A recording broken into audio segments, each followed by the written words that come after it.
Jean-Marc Prils, je suis psychologue clinicien, psychothérapeute dans l'approche centrée sur la personne et je suis un des amis de longue date du Funambule, association de personnes qui vivent avec un trouble bipolaire et leurs proches.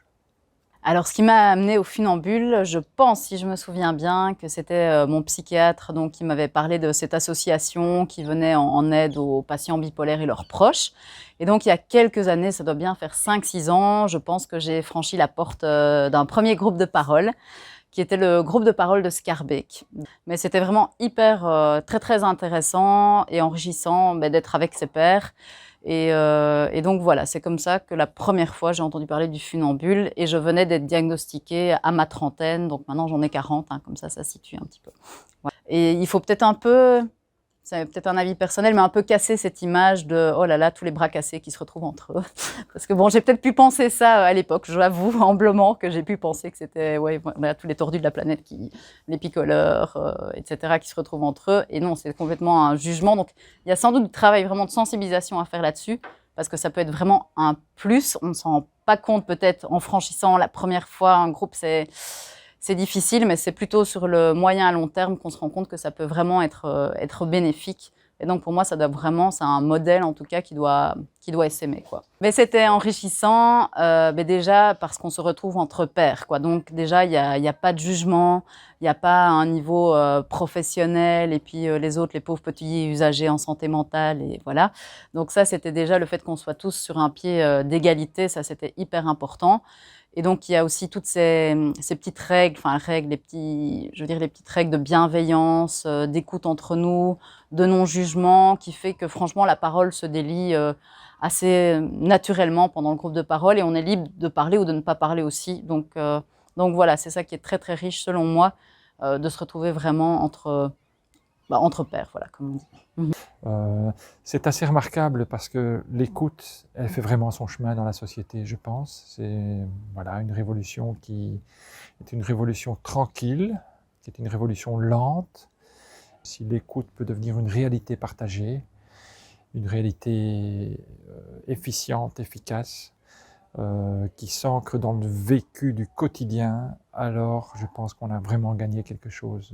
Pourquoi est-ce que la parole est aussi importante? Alors, simplement parce que lorsque l'on traverse une difficulté, va s'installer quelque chose qui est de l'ordre du repli sur soi, la plupart du temps, ou de l'isolement, ou pire, de la honte. Voilà.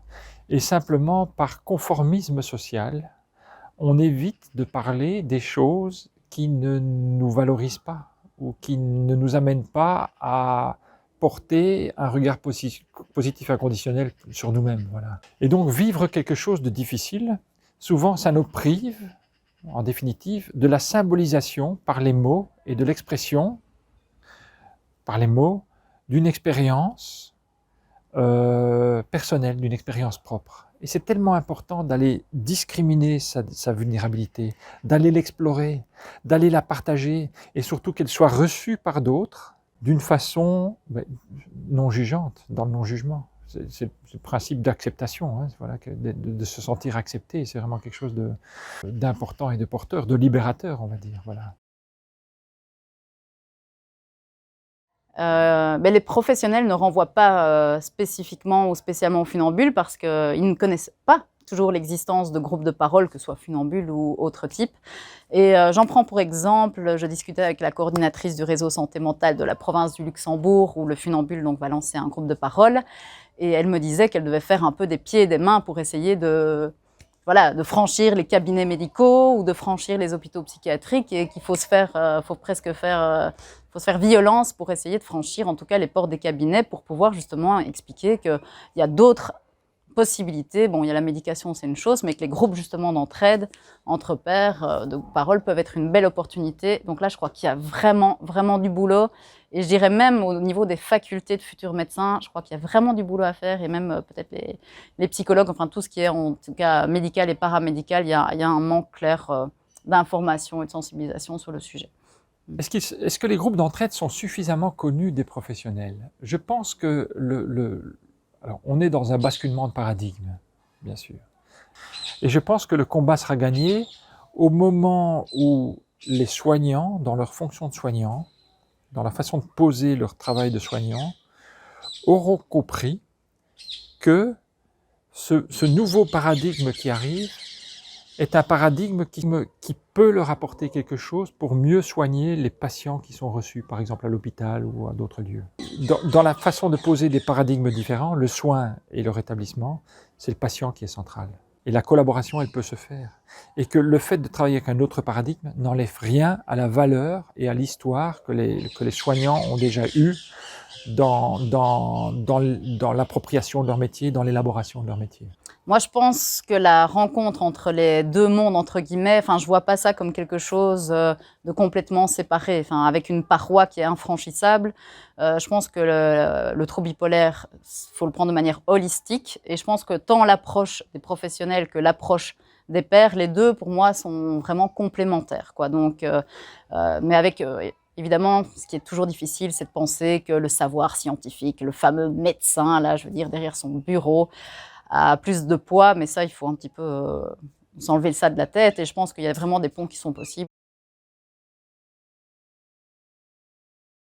Dans les groupes d'entraide, il y a ce phénomène un peu particulier que la reconnaissance va souvent passer par l'acceptation du symptôme, non du symptôme, par l'acceptation de la maladie et du diagnostic. Ce sont des personnes qui, à un moment, se sont senties reconnues ou ont reconnu leur expérience de vécu, leur trajectoire de vécu, dans un mot très restreint finalement, qui est celui d'un diagnostic. Elles ont commencé à s'approprier leur expérience et à pouvoir la partager avec d'autres qui avaient la même expérience de vécu, sans s'auto-stigmatiser pour autant, sans se victimiser pour autant. Elles se manifestent de par une attention les uns aux autres, de par, oserais-je dire, de par l'amitié, oui, je pense, de par l'amitié, de par la reconnaissance aussi que les membres du groupe d'entraide du Funambule ont de ce que c'est qu'une levée bipolaire ou qu'une plongée bipolaire, et que donc les signes précurseurs, ils y sont attentifs, de par le fait que les uns sont les baromètres des autres aussi, de par le fait aussi qu'ils peuvent intervenir d'une façon parfois sécurisante, mais aussi d'une façon sécurisante bienveillante, mais d'une façon aussi parfois ferme, en disant « stop, oh là, ça ne va plus, je reconnais quelque chose chez toi qui est apparenté à ce que moi je connais, est-ce que… » Ils sont en fait le baromètre les uns les autres. On veille les uns sur les autres, ça c'est sûr, et quand on a un coup de barre ou quoi, certains n'hésitent pas à le dire à l'équipe, et à ce moment-là, il y a toujours un ou l'autre, ou alors notre écoutante qui est disponible, quoi. Oui, alors l'échange de stratégie, moi, ne m'appartient pas en tant que psychologue clinicien. Ce n'est pas sur cet axe-là que je facilite les groupes, mais je la constate. Je travaille aussi avec d'autres groupes, je travaille avec le réseau des entendeurs de voix. L'échange de stratégie entre les entendeurs de voix, c'est vraiment un des axes de la force de ce qui est échangé dans les groupes. Le groupe d'entraide est un des axes importants de la prise en charge de soi-même ou de l'attention à soi-même. Mais la psychoéducation, c'est un axe tout aussi important. Voilà. Et c'est un axe sans doute qui élabore plus de stratégies ou qui apporte plus de la réflexion sur les stratégies. Un pas, en tout cas, qui est plus loin, c'est vraiment pour compléter cette entraide, c'est aussi tout ce qui est mis en place. On pense aux collègues montois qui vont mettre en place des modules d'autogestion. On préfère au funambule le mot autogestion à la psychoéducation. Et donc là, la différence par rapport à d'autres, d'autres modules de psychoéducation qui étaient plutôt donnés par des professionnels, psychologues ou psychiatres. Ici, l'approche de Mons sera différente, c'est-à-dire que cette formation, les modules seront plutôt transmis par des personnes connaissant le mieux les troubles bipolaires, c'est-à-dire les usagers eux-mêmes, quoi. Et donc cette approche, je pense, peut amener un plus dans les échanges et peut-être même faciliter la rupture entre ce fossé entre le nous et le eux, quoi. Là, on sera entre nous, et je pense que ça va être un très chouette projet pilote à Mons, et qui sera reproduit, j'espère, dans les autres provinces, vu qu'on a des groupes de parole qui commencent à s'aimer et faire des petits. Le mouvement du rétablissement, de l'entraide, de la pérédance, de la parole des usagers, mérite d'être soutenu par les professionnels, et dans une co-élaboration de ce que va devenir le modèle de soins de demain. Le modèle de soins va être un modèle de soins qui va laisser la place à la parole de ceux qui souffrent. Voilà. Et c'est ça tout l'enjeu, hein.